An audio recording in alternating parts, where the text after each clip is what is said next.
I-share ko lang po sa inyo mga boss amo sa nagbabalak magpalit ng sprocket sa ating mga motor.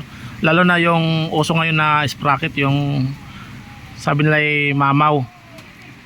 Ang mangyayari dyan mga boss amo kapag nagpalit tayo ng mamaw na sprocket, bali lalakas ang ano nyan, hatak sa arangkada, tapos tataas ang odometer, pero ang mangyayari ay babagal lang ating motor at lalakas lang sa gas, lalo na kung ang habol mo ay magpalit ng sprocket para tumulin.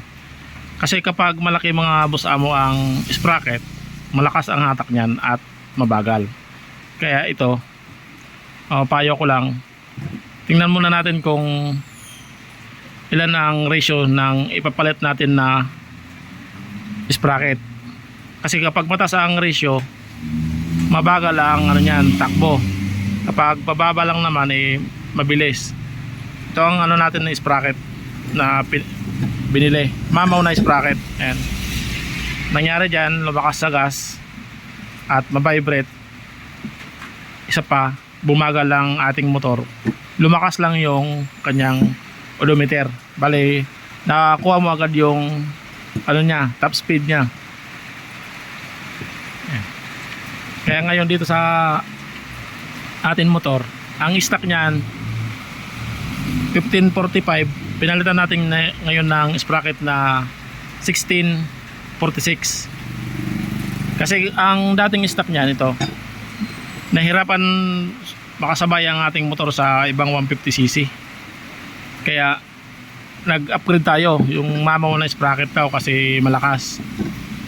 Mas lalo tayong hindi makasabay dahil nga sa pagkabit natin ng mamaw na sprocket, dahil ano siya, mataas ang ratio niya at mabagal yung takbo, mataas lang yung odometer.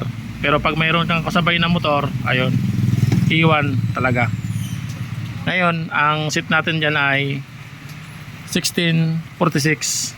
Maganda ang ratio niyan na ano, 1646, nasa ano siya, 2.90. kasi yung stock niya na ay ang ratio 3.0. Ayan, bumaba siya ng ano, ng ratio, kaya bumilis ang atin motor ngayon. Maganda siya tumakbo, matipid pa sa gas at hindi pa ma-vibrate. Kaya kung balak mo magpalit ng sprocket, ayan, titingnan mo muna kung ilan ang ratio ng ipapalit mong sprocket. Basta kapag mataas ang ratio kumpara sa stock, ang mangyayari dyan, babagal ang ating motor, lalakas lang ang hatak at tataas ang odometer. Kahit mabagal lang yung takbo mo, mataas ang reading sa odometer. Yun lang mga boss amo, maraming salamat sa panonood sa ating video.